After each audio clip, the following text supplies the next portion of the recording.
Na-invite nga pala si Uncle Break ng Kalos PH Burgos branch sa kanilang store. Gumagawa nga pala sila ng mga customized jersey. Gumagawa rin sila ng mga long sleeve, shorts o kaya naman ay warmer. Nagko-customize nga rin pala sila ng mga t-shirts at polo shirts. Kaya kapag kailangan nyong magpagawa ng uniforms kapag may mga liga o anumang okasyon ay saktong-sakto itong Kalos PH. Bago nga pala ako pumunta sa store nila ay sinundo ko na muna yung bunso kong kapatid na Pango. Pagdating ko nga sa school nila ay may mga followers si Uncle Break na nagpapa-shoutout. Shoutout niya kay Rima ng Sala.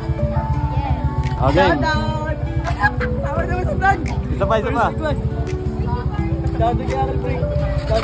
Shoutout sa inyo mga idol. Salamat sa panonood at pagsuporta kay Uncle Break. Pagkahatid ko nga sa bahay ng bunso kong kapatid na Pango ay bumiyahe na rin agad kami. At si mama nga pala ang naisama ko. Hinugasan ko na nga rin pala dito sa may sapa yung motor ko na si Snow para naman kahit papaano ay mabawasan yung putik niya. At pagkatapos niya ngang mahugasan ay saktong-sakto putikan na naman yung daanan. Medyo malapit lang naman sa amin yung pupuntahan namin kaya okay lang yan. Wala pang ang isang oras ang biniyahe namin at nakarating na kami rito sa Kalos PH Burgos branch. Ito nga pala itsura ko niyan.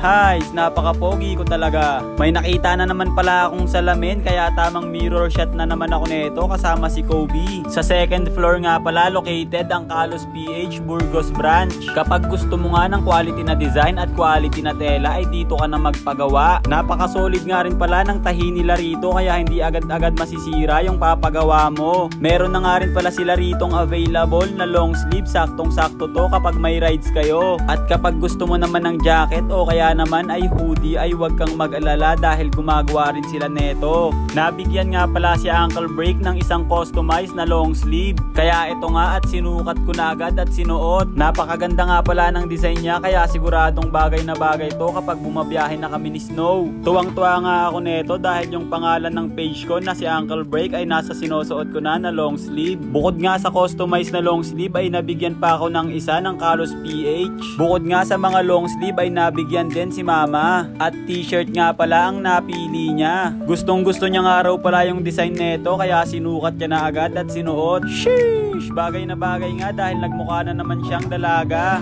Pinapili nga rin pala si Uncle Break ng isang short. At ito nga pala ang napili ko. Nagustuhan ko nga pala yung tela at yung color combination niya. Kaya ito tinignan ko na sa salamin dahil gandang-ganda talaga ako sa kanya. Tuwang-tuwa nga ako neto kay mama dahil pinag-model ko siya. Sa harap ng salamin nga pala siya pumuesto at ganap na ganap pa. Kapag magpapagawa nga kayo ng mga uniforms ay mag-message lang kayo sa page nila o kaya naman ay pwede kayo ritong pumunta sa store nila. Dito nga lang pala ito sa may second floor malapit sa school. Hindi nga pala kayo mahihirapang hanapin ito dahil dito lang ito sa may tapat ng Santa Cecilia Memorial Homes. At ito naman pala yung mga presyo ng t-shirt, jersey, shorts at long sleeve nila. Murang-mura na to sa napakaganda at napaka-solid na quality. Kapag pumunta nga kayo rito sa store ay hanapin nyo lang si Ma'am Annalyn. Nagpaalam na nga rin pala kami neto sa kanya. Thank you, ma'am.